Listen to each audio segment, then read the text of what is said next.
Hello everyone. So this is a quick tutorial on how to use Google Search Console, because when you figure out that it is a really useful tool for you, and it's a free tool, by the way, and it's available for everyone if you have a website already, it's going to give you a lot of insights to understanding better what sort of content your audience actually wants and what sort of content drives traffic to your website. So it is going to be extremely important to you to know how you need to be improving your own content strategy and how to plan your upcoming content. So if you don't already have Search Console, then literally just do a quick Google search on how to set up Google Search Console. As you will see, there are going to be a ton of tutorials up there to walk you through the step-by-step setup. And you can actually go with the actual original support coming from Google and just follow the on-screen instructions. That's how I set up my own Search Console about 3 years ago. Yes, it can be a little bit messy at the beginning, but it's not overcomplicated. As long as you just follow what the instructions are telling you on the screen, you should be able to set things up quite simply, okay? So once you've done that and it has been activated, you're going to be opening your Google Search Console. This is usually the sort of default homepage. And there are only, realistically, you should only be looking at one key metric, which is going to be on the left side. You can see the menu items. Performance is going to be your go-to menu item that you want to be exploring in a bit more in depth.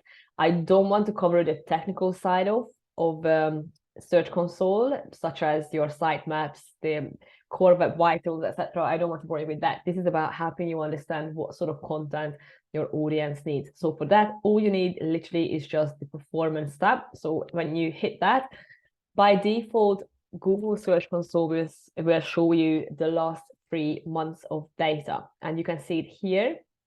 That's your date range, then you can change. So I can change it to the last 6 months, the last 12 months, and I can set custom dates. I personally use the custom dates, and I would also recommend you doing that. So if you're interested in a specific time range, you can just set your own filter. So let's go now with from the 1st of August on till maybe the end of November, so we can get a better understanding of what happened during those months. I'm going to hit apply. So it tells me that my website, Connect One Marketing, was actually shown within Google search results just over 47,000 times. And out of those impressions, nearly 1,900 clicks were actions. That means those are the amount of times that people clicked on those results and they went to my website. So let me give you the example that I showed you before. So if I type in how to set up Google Search Console, these are the search results, okay? So this is what it means when we talk about impressions, how many times you are showing up on Google. It does not mean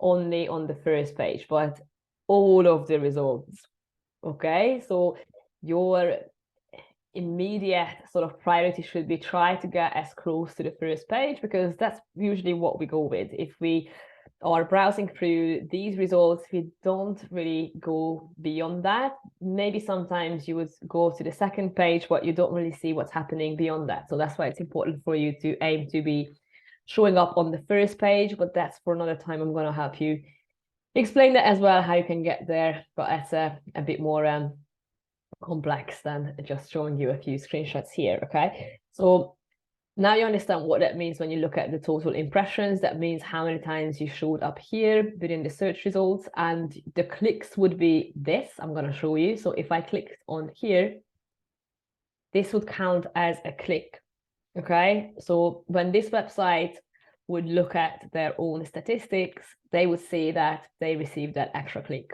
from me, okay? So sorry about that, guys, that you're getting the extra click. The average CTR means click-through rate, okay? CTR stands for click-through rate. So it's just basic calculation. If you divide this number by this, then you will know what sort of percentage we are talking about. So what sort of a percentage clicks through to your website. the average position I'm going to cover in a little bit. I don't want to confuse you, but when you start scrolling down, this is when you can start seeing the most important data that you will ever need as a spiritual entrepreneur. You want to be showing up for queries that are relevant to your niche and to your services. So in my case, obviously, I'm teaching people how to grow and start and market their spiritual businesses and how to figure out even what sort of business to start. So as you can see, the queries, meaning the search terms that people type into Google. So in here, going back to the example, I typed in how to set up Google Search Console. That would be the query, okay? So in these cases, you can see that I'm showing up for relevant search terms, such as spiritual business template, starting an online spiritual business marketing, etc., how to start a spiritual business. So these are the kind of terms that you want to be showing up for.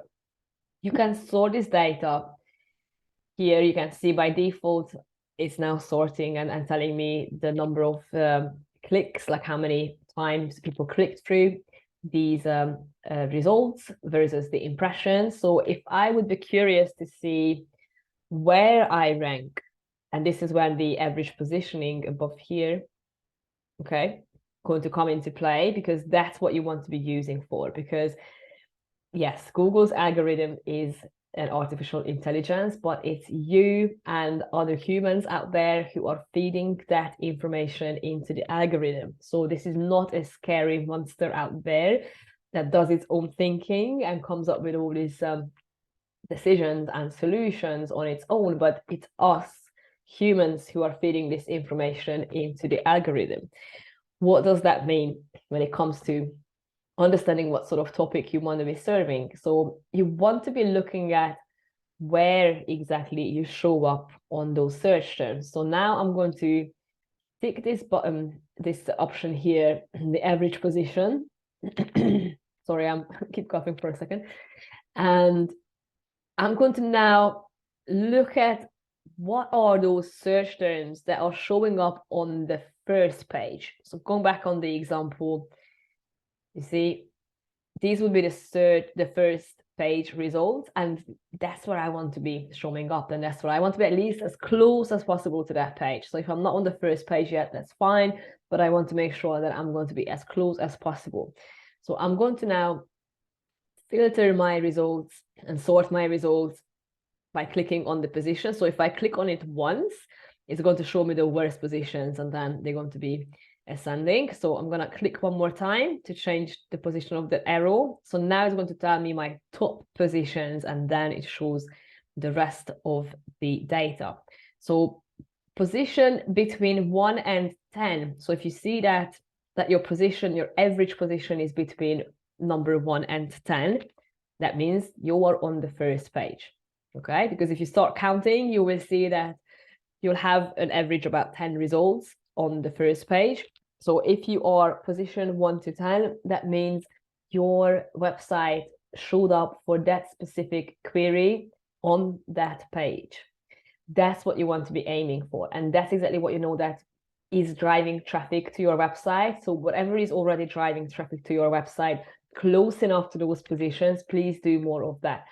So examples here, I'm obviously being on top position for spiritual business marketing.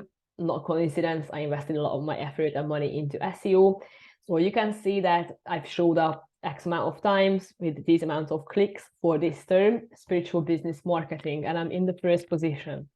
But if I wanted to come up with some new content ideas to improve how I serve my audience, to give them more information on what they are actively interested in, I would want to look at what do I show up for on the second page, because that means I'm close enough to be on the first page, but maybe I haven't invested that much effort for Google to bump me up to the first page. So let me go to position when it's going to be between 10 and 20. And just keep going. I have a lot of first positions, as you can see. Okay, we're still on the first page. These are all first page results.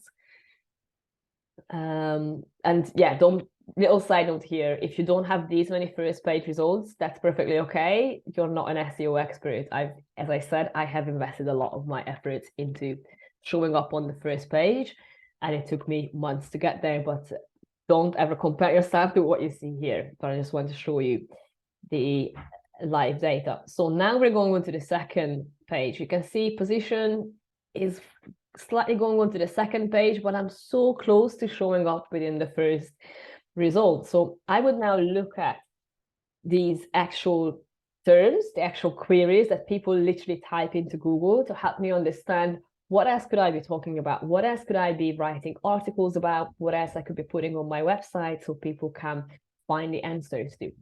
Here's something that is probably quite interesting: how to start an online spiritual shop. I do not have any articles like that on my website. I talk about how to start a meditation business or metaphysical businesses or spiritual business, but I have not personally used this exact topic, setting up an online spiritual shop. So in my case, that would be a really cool idea to write a blog post about, or even start a service or a product that would feed that need. Or let me just show you one more example. Spiritually aligned, in my case, not that relevant. It would be more relevant to someone who does maybe spiritual coaching. Top spiritual companies, yes, that is actually relevant. What is an authentic name? That could be good as well. Let me just go look at other examples here as well. Authentic business names, again, it is a bit spiritual misalignment. I do show up for this as well because I do speak about what happens when you are not aligned spiritually. Marketing spirituality, that's again something that is close to me. So you're getting the idea. There's a lot of things that are going to be giving you very specific information. Look at this last one, like, how do I know if I am in alignment? So if you were, let's say, a spiritual teacher or a spiritual coach, this could be a good idea for you to start writing about or start educating your audience about. So that's going to be your number one go-to resource to figure out what does my audience want, what does my audience need. Now, the second most important thing you want to be looking at, let me just remove the position for now because I don't want to get distracted a little bit. I'm just going to look at the number of impressions again, or the number of clicks, so I can see what's resonating well with my audience. But I want to also make sure that some of these terms are actually showing up in the right pages, or maybe I want to know which one of my pages are constantly showing up on Google. So if you want to be looking at that, you click on the Pages tab, and it will tell you exactly what is your best performing page. And in my case, it's this one. And I give people 14 ideas to start their spiritual businesses. So this has been one of my top performing pages for some time now. So what I did, I actually optimized it over the months so I can start directing people. So I share them my story on this page as well, but I also share some of my, for example, my ebook is here, so they can keep going on and strengthen that relationship. So when they land on this page, I'm not just showing them a simple blog post, but I have some sort of a way to either capture their contact details or get them to book an alignment call. So here you can see this little call to action: book a free chat. They can download my online checklist, so that way I can capture their contact details. Here they can go into another page which will have more things to recommend them. So this actually takes them to my YouTube channel if they click on the actual video here. Or at the very end, I'm proposing the quiz solution here, so they can actually, again, leave their contact details. So you see what I'm doing here? You need to understand which one of your pages are showing up. And if you see that these are the pages that are constantly showing up on Google, you want to optimize them for the relevant content. So these are the very crucial things that you want to be using Search Console for. There's a lot more to it. Like, you have no idea. There's so much more to it. I don't want to bore you with the technical things, but if you're only going to use Search Console for understanding what content to create for your audience and which one of those search terms are actually bringing traffic to your website, just do this. So let me recap a little bit, because I know I covered quite a bit.